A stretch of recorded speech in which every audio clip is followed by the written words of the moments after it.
Hongera sana. Asante. Unajisikiaje sasa hivi? Kwanza kabla yote tumpeni pongezi semaji. Ahmed Ally. Semaji. Mimi nitaenda kusisitiza kila kona. Semaji la CAF Ahmed Ally. Yeye ndo Simba, Simba ndo yeye. Okay. Miaka yote Ahmed Ally. Mtabaki pale pale. Yeye ndo anapeleka Simba nusu. Acha bwana. Yaani hii ndo tofauti ya Terminal 2 na Terminal 3. Kuna watu wanapanda ndege wanaenda Songwe na kuna watu wanapanda ndege wanaenda kucheza kimataifa. Sasa Simba ndio imeonyesha tofauti. Wanaenda Songwe wakina nani nao? Hao wapinzani hao. Wanaenda Songwe? Kuna wiko. Tushaga wale airport.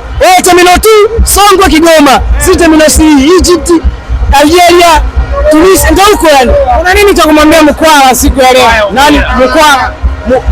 Kitu kingine Fadlu. Tukija kwa kocha Fadlu yani asipende kung'ang'ania wachezaji. Umeona leo ka challenge Mkwala ana nguvu, ana speed. Anachoshinda Mkwala ni kuchenga tu, lakini Mkwala weka tuweke. Ana speed anacheza. Mkwala anatakiwa kwanza sasa hivi Fadlu aanze kumtumia Mkwala. Ateba Msito kanenepa, mchezaji unanenepa.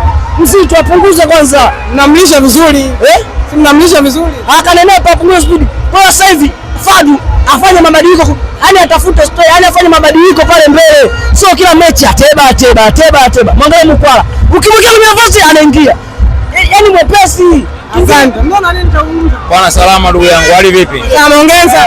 Bwana mimi nasemaje kwa dini yangu, namshukuru Mwenyezi Mungu. Nimepiga dua nikiwa pale uwanjani kama unaona jasho langu linavyonitoka ili Mwenyezi Mungu amepokea dua langu. Nipate matokeo ya ushindi kwenye penalti, Mungu anijalie, Mungu yule ampokea dua langu. Na una nini cha kumwambia kocha Fadlu siku ya leo? Kocha yeye ndo kazi yake. Mimi ni mwanachama, ni mshabiki. Tuache watu na kazi zao na wafanye zile tulowaamini. Wachezaji wa Simba leo unaonaje?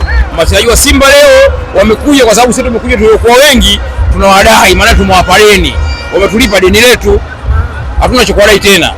Mnadai deni la kule nani? Wengi wetu ule tunakudai, sasa tumekuja hapa hapo tumefungwa kule, tumekuja hapa uwanjani. Kwa hiyo wewe unapotuona sisi unajua hao watu wangu leo wanataka kitu.